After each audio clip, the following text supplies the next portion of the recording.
So, ayan guys, nagluto din ako ng sinigang na pork with sitaw at gabi. Ayan. Takpan muna natin. Ayan mga mamshi, pwede po kayong maglagay ng kamatis if you want. Pwede kayong maglagay kung gusto nyo at kung ayaw nyo naman ay pwede pa rin po. Ayan yung ating lunch for today. Pork na may gabi at sitaw. Sinigang.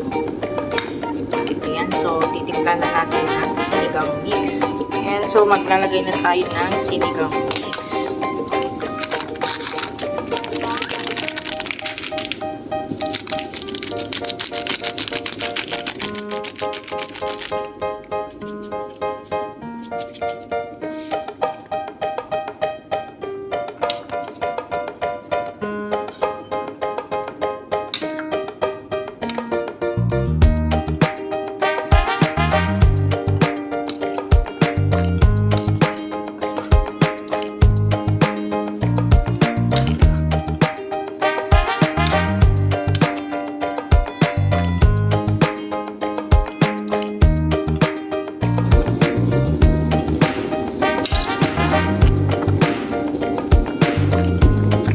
Guys, ready to serve na ang ating sinigang na pork with sitaw and gabi.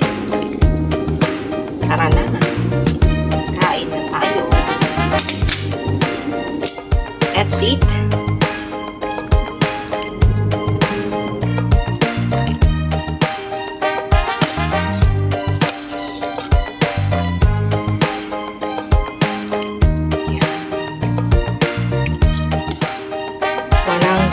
Diet.